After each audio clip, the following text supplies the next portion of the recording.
It's your turn to start. Oh, well, welcome you back to Weekend Walkabout in our gardens and yours virtually. We're working on simplifying your garden to keep on growing. This is Chapter 2, Tools, Plants, and Design. I'm Stephen Nicola. I'm Jan McConovich, and we're working off of an outline that we're just moving on to page 2 about using good tools, because everybody that we interviewed, and it is important to remember that we're telling you what people who've been here with us, getting older, abilities changing, garden getting to be something that they said, oh, I can't keep up with. They told us that this is how they kept gardening into their 70s and 80s and 90s. All of them said good tools. Good tools. And just a sidebar, every professional gardener we've ever interviewed says good tools. Every botanical gardener, good tools. And so during this part of the presentation, if you have a recommendation for a really good tool that works for you, that is sharp, light, lets you reach and gives you leverage, makes your hands feel work good. If you have a recommendation for a particular tool, type that into chat. People want to know to try them. And when we say sharp, almost everything we do, this is a hand pruner blade, but almost every other tool that you're using is a cutter. We don't think about it that way, but they are. And every bit of little gouge and deformity on that blade is causing drag that makes you work harder for every 100 or 200 times to open and close that pruners, and also damages your plants. So just honing that, like just smoothing that out, is all we need to do. And it's not hard to do. You can do it yourself once a year. And already there's a recorded webinar that shows you this. We tell people, get your little honing stone and some honing oil and work those blades, and think about how many blades you have. You might need a file for some of the bigger blades. But your weeders, your hose, your trowels, your spade, and shovels, they're all cutting. They're cutting into soil or they're cutting into plants, and you need them to be sharp. It's also a matter of how much pressure you can put on something, and that declines as we get older. Certainly has changed with us. If you think about a spade, a spade is the thing that doesn't look like a spade. It's a straight blade. It's a rectangle. If you have a rectangle like this, that's a spade. This is a fork. And this fork has 4 points. You're dividing your weight on these 4 little points. The spade has a blade that goes all the way across and is dividing your weight across a bigger area. You are putting more pressure per square inch with a fork than you are with a spade, and it's much easier to dig, and a fork can dig. This is a spading fork with a flat top on the tine. You want to be able to use your weight, your pressure better. To your advantage. Yeah, to your advantage. So sharp and using the right thing. Burdette's favorite tool that she would recommend to everybody was a long hand fork, which when you use it to weed is a matter of inserting the fork near the weed, pushing down on the handle to loosen the soil, bouncing the fork, moving it up and down while you tug on the plant so that you get as much root as you can get. That's the object of weeding, is to get the root. Yeah, and you can do that right next to your good plant with minimal damage to your plant, because your fork is not slicing everywhere. It's going just on its little tines. It made her so happy talking to people about her fork. She was so glad she found it at one point when it got lost in the garden, as that does happen to us. Other things is don't carry what can roll. Do not carry. Stop carrying things around. Start putting them into a cart that you roll. We found out this, even something like a sled in snow. That's right. You carry. It's so much easier coming uphill, pulling something than carrying something in snow. Yep. So we all do it. And you want to have an air tire, not these old-fashioned tires. And boy, do I feel old when I look at antiques like this and go, look at the tires on that thing.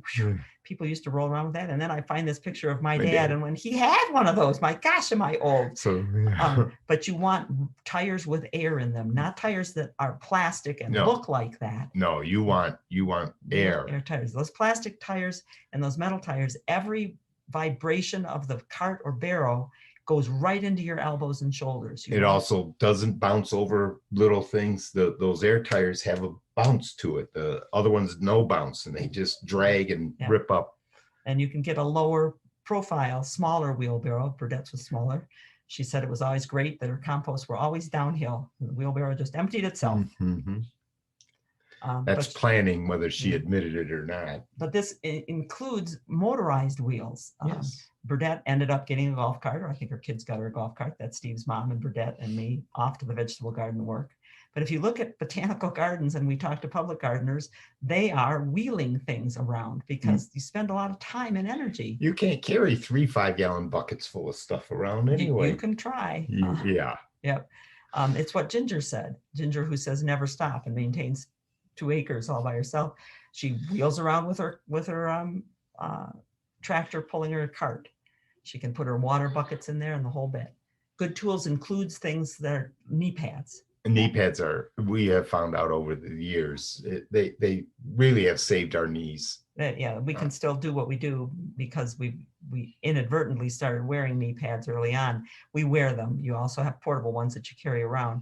We wear them. They fit into a pocket in our work pants. This is Sonia and me, Sonia and me demonstrating knee pads. We've tried a number of products over the years. I'm showing you soft knees here, which you can buy the kit and add them to your pants. This is the knee pad that's in the pants that Sonia's wearing. It's kind of like a football player's shoulder pad. I've got a thinner pad in the pants that are the soft knees. And they're not hard shell. They're not hard. They're not plastic. They're foam. Yeah, they're foam. What we're using now is block lotter. This is not written on your handout, block lotter, but if you want to write that down, of all the ones that we've tried over the years, and sometimes we've had to switch just because the company stopped making them.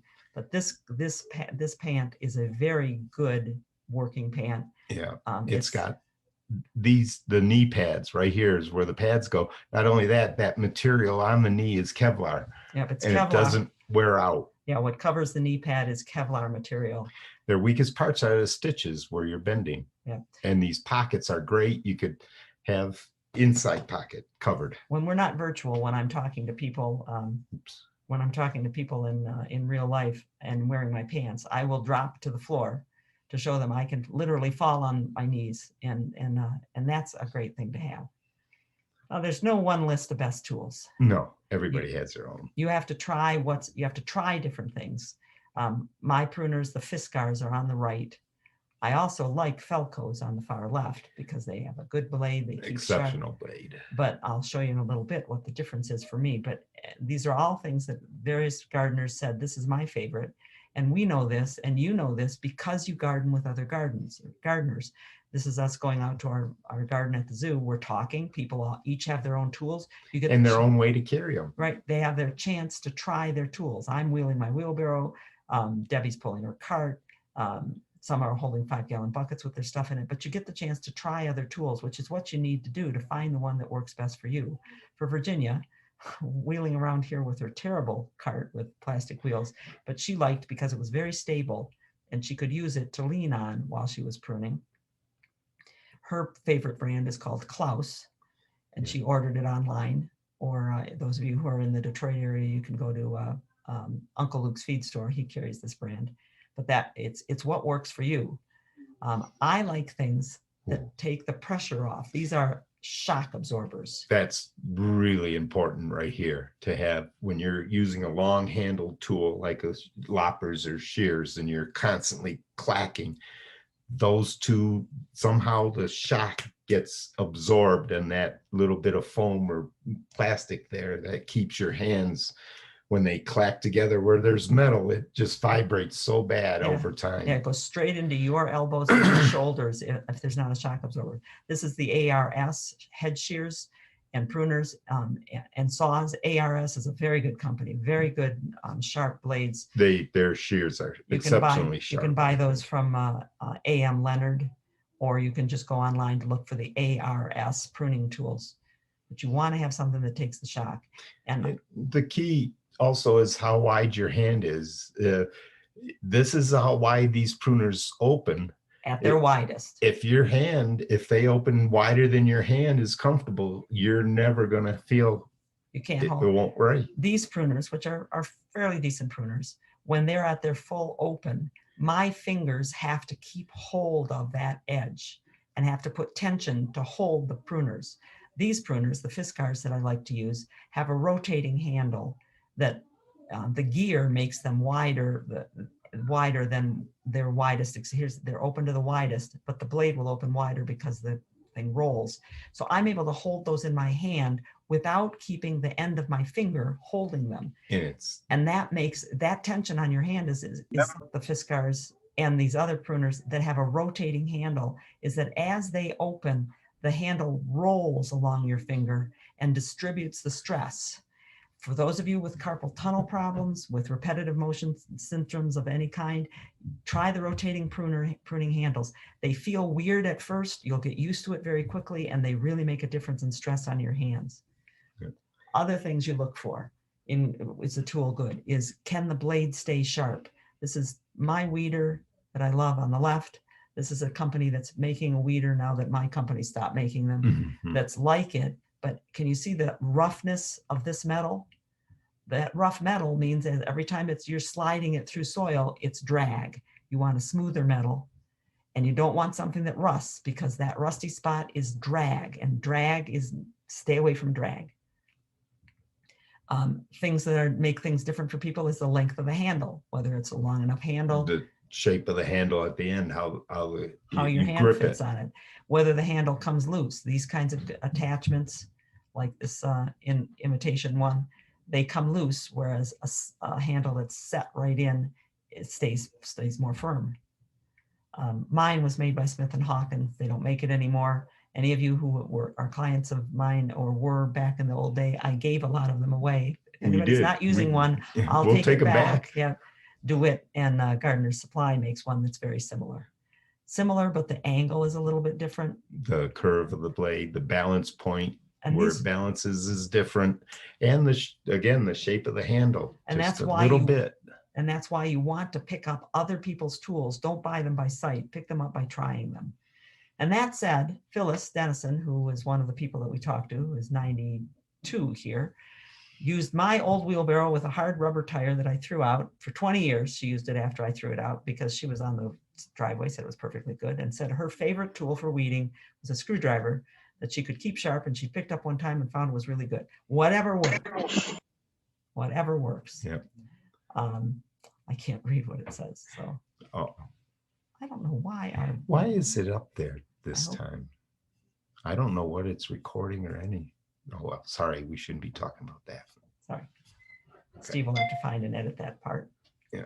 Okay, be smarter. Oh, that's what it says. Another thing, be smarter in choosing plants. Aim for lower care every time you choose the plant.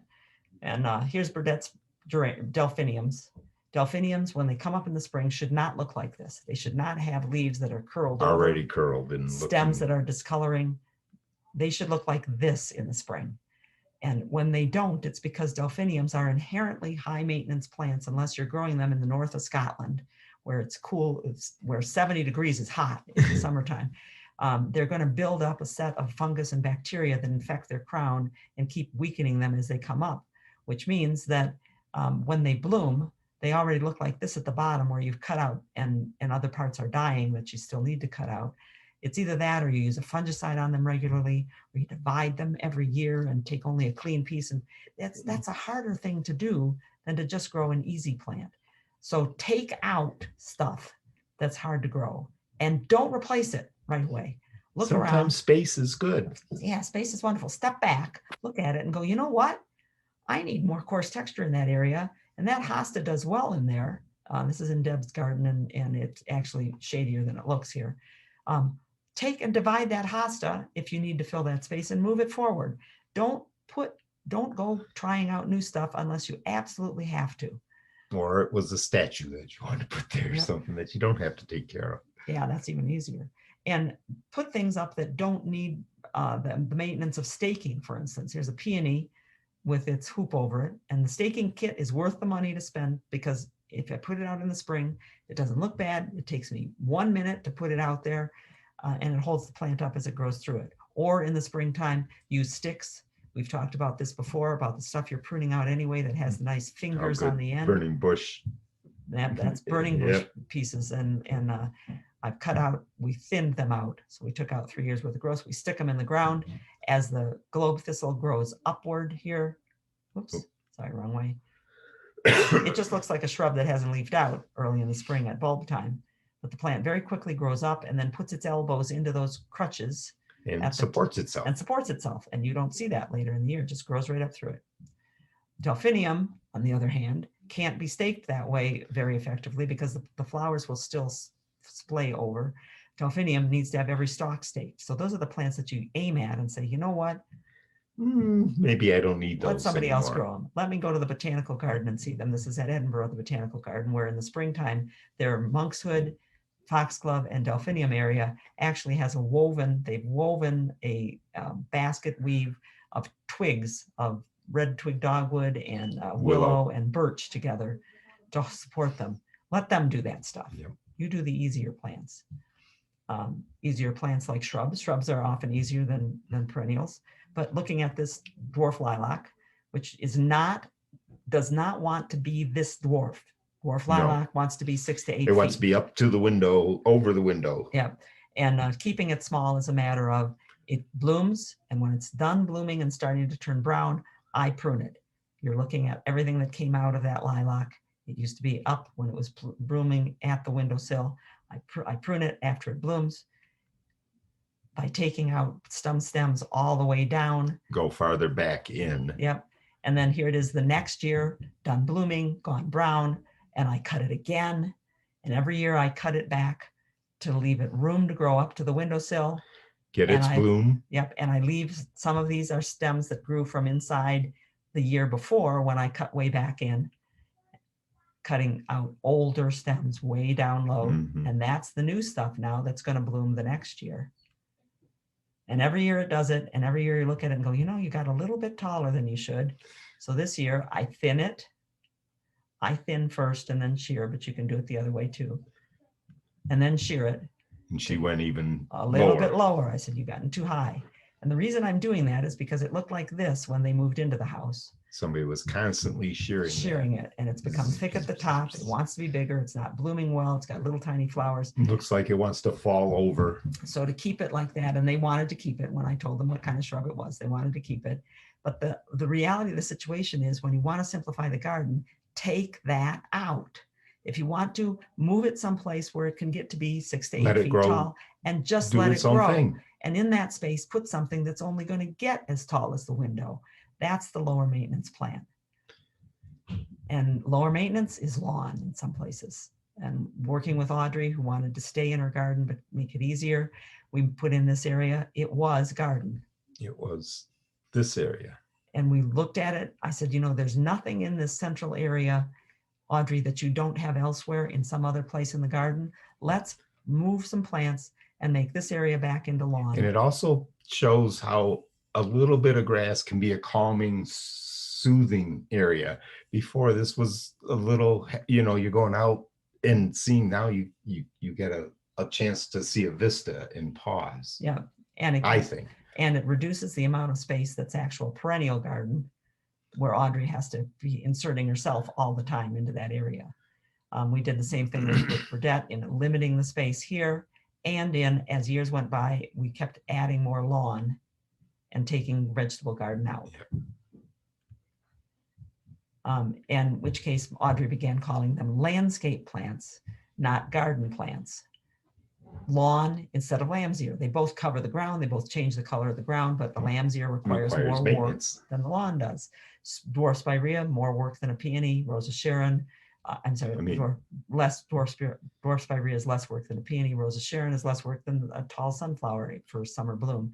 So those are the things that you want to think about, is changing those plants. And when you do, you want to be looking for things that are native if you can, because they're suited to the site, but drought tolerant species and disease resistant species are what you're looking for. What you're looking at here are not native and not necessarily the plants you want to pick. But if you have them and they do well, lavender needs it to be Mediterranean-like, dry in the wintertime, a nice space to lay their stems on and stay dry. If you have a place like that and lavender does well, good. If you've got myrtle, which is the lower right picture, Vinca minor, it's not native. It's not a good thing to release into the landscape, especially the wild landscape. But if you've got it already and it's holding the ground, That's less maintenance than something else, and that's what you want to choose. But we go for natives when we can, or things that are suited to that site. Back to Burdett's house, and this is her thyme. She decided she wanted a thyme lawn. She planted and planted and planted flats of it here, and looked around and went, boy, I've got a lot more lawn. So she had Sam rototill a strip up the way, and she planted the rest of her lavender up that strip. Thyme. So this is just planted. And what the idea is that thyme is going to spread across the lawn because it's dry, it's sandy, it's rocky. It's a place where thyme belongs, where lawn doesn't belong. This is about 9 years later. You might be able to tell in looking at the difference in the texture. The surface of the lawn is smooth here when we got started. You see the lumps on it here? The thyme has spread all over the lawn because it's the better plant. See who wins. And it doesn't And look in the winter, you can see it more easily. It's the darker because thyme stems turn dark in the winter. So put what belongs there and let it grow. They mow this lawn only maybe once a month. if that. Yeah. Okay. They also told us get your designs in line, which might require some help, but you want specific ways to make particular areas take less time, so that you can say at the end of the year, yes, that area takes me less time. I'm spending as much time outside as before because I added things, but that area takes more time. And Burdett was the first one to say, you might want to hire somebody or get a friend to come and objectively tell you what to do. Because you can't be objective in your own garden sometimes. Right. And you miss things like she put the garden right close to the house here by the bay windows. And I was the one who, when I first looked at it, said, Burdett, you need to move the garden out here because you're sitting on the top of a hill. You can't see it. And when you move it out here, make it shrubs and ground cover because you just want it to be easy and look pretty from a distance, coming up the driveway. Yep. And I've helped a lot of people. Steve has watched me do this and seen me sit at dinner time holding my head in my hands going, I try and I try. And you tell them over and over. And they keep making new gardens. But I look at things like this along the driveway. I go, okay, it's along the driveway. This is not a place where you really need a garden. It should be ground cover. You've got a great plant there in the perennial geranium and lamium. Why don't you get rid of the heucheras, move them someplace else, give them to somebody, move the heucheras, move the other plants, and let these plants spread and take over. Decide who wins. Right. Just let that be ground cover area. At the far end of that bed, as you come out of your garage when you're coming out to work, I know that you want to have something pretty to look at, but by making this space where you're stopping the lily of the valley and the myrtle, good ground covers that take care of themselves, you have added edge. You have the blue edge already, all the way around the outside of the garden. You've now added more edge where you have to referee between the ground cover and your plants. And edge is time. Edge is your biggest war zone, combat zone in a garden. All the weeds come in from the edge, most of the weeds. I said, couldn't we do this? Couldn't we get rid of that edge by allowing this to be ground cover? Leave the bird bath and the statue, and that might not be enough to look at once we get there. You could take rocks and make the rocks there. It's just as pretty, if not prettier, to look at that. And while we're at it, can we make this edge easier? We'll do this a little bit later, but we could take that rock out of the edge and use just the rock in the center. Think about that. And this happens in our gardens all over the place. Pachysandra and hostas, just let the Pachysandra take over and stop fighting every year where you've got to sort out Pachysandra and hostas. Another thing they told us about designs is raised beds. Seriously, raised beds, put them up at your hip level. If you can afford to get somebody to build your raised beds, put them up at hip level. When Frank hurt his hip falling off the porch talking to the UPS guy, he went out there and used things like the containers we've shown you, our PVC containers. We talked about this in the container gardening class. Bring them up to your height where you can use them. He started putting shelves on everything while he was using that walker. Move things up where you can deal with them. Catherine was the one who pointed out, and the others said, oh yeah, don't worry about plants flowering, use non-plant materials, use bird feeders, use bird baths, and give yourself permission to just look at them, to not have to feed them, fill them, because they're pretty. Bird houses, bird baths. If something uses them, fine, but use them because you want to see something pretty out there. Sculptures. Benches. We never sit on the benches. We look at them. That's the whole idea. The space is fine. This is a Don't garden. we always see a bench and say, man, that's a beautiful bench. It's a beautiful view from the bench. It's a beautiful bench. Yep. And this is an area that was garden at Catherine's. And she said, I can't keep up that garden anymore. I said, well, then let's just turn it into mulch and let the lawn start coming back in. You can put 2 potted geraniums out there and a bench. It works fine. Blue benches, even at a distance. Containers are color. And we're not talking about the flowers in the containers at Will's garden. No, we're talking about the containers. You got these pretty beautiful blue containers, and you paint the furniture blue to match them. That's color, so don't worry about it. And these containers, which they haul in and out of the house, we'll show you pictures in another time of just turning them upside down and leaving them outside for the winter, like they do at Denver. Yep. Paint your vines that died blue. See the vine? It's a pretty accent there. Gather your containers together in one place and make them all the same color. Terracotta is a color. One container of color. So use containers for color. Another thing about design was they said, do in your design, make water more readily available and simpler to use. Hoses, whether they're hoses that are for you to attach a sprinkler to, or whether they're perforated hoses, they are tripping hazards and digging hazards. It's terrible to be walking through that kind of stuff, let alone rolling over it. Irrigation systems are good to have, and they're worth the money to put in, but remember that they are not permanent. No matter how well you design them, every year things grow and change, and you're going to need to have a relationship with someone who can work on sprinkler heads.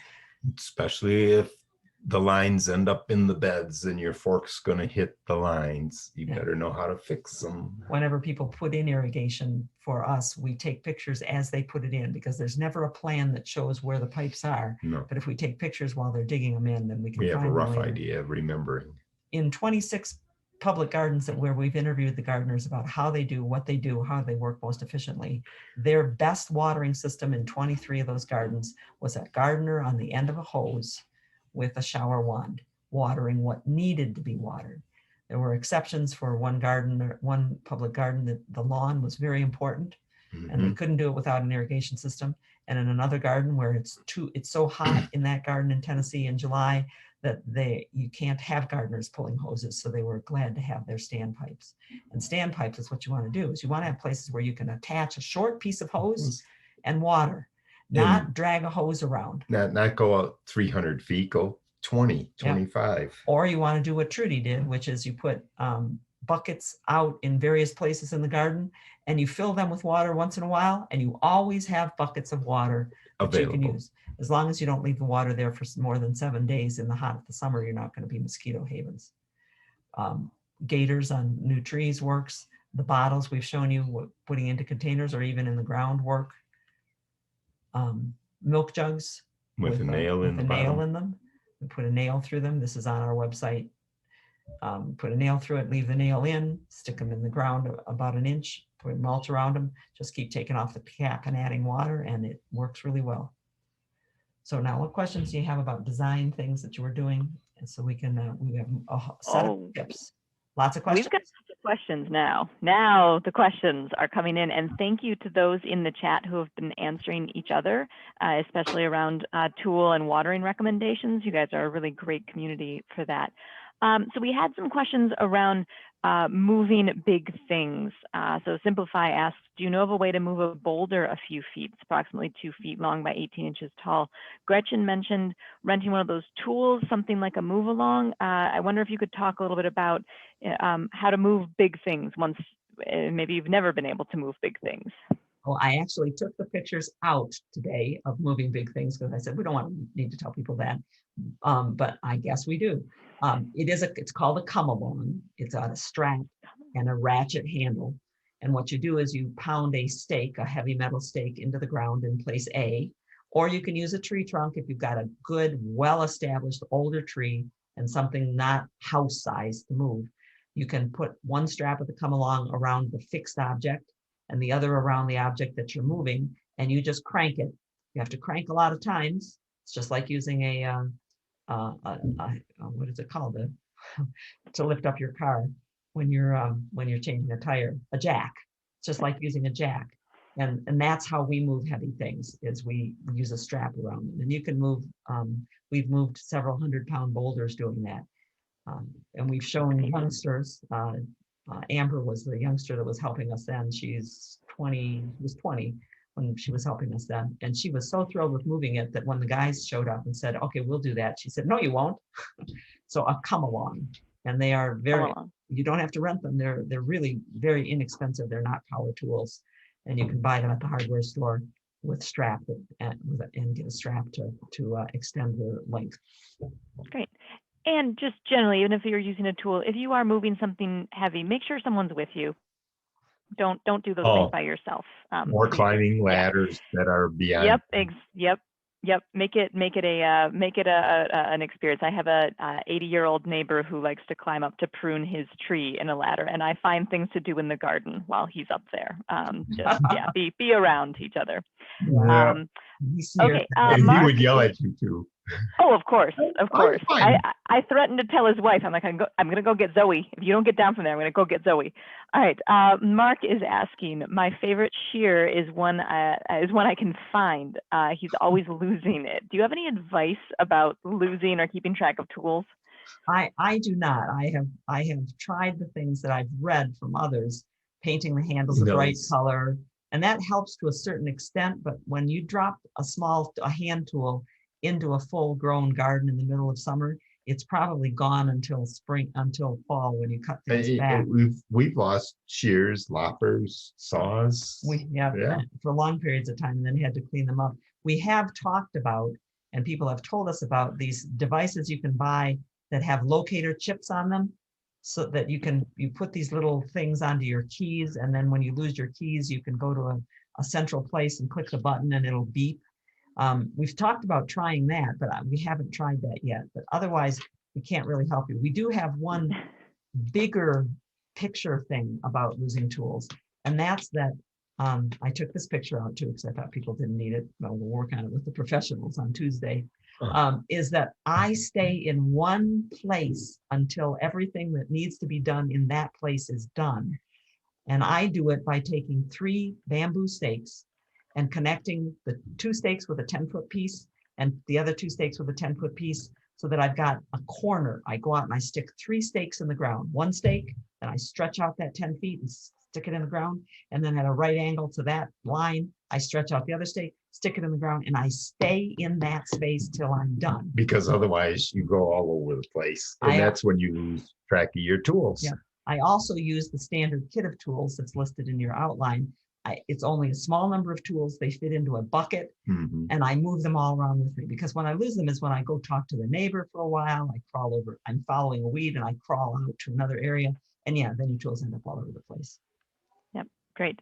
And there's some recommendations in the chat about at least one of the products called Tile that you can stick the locator on tools or dogs or your kid's jacket if you're one of those people. All right, we are also curious. Liz was asking, are there tools made specifically for left-handers? And I said, yeah, I mean, I'm sure there are.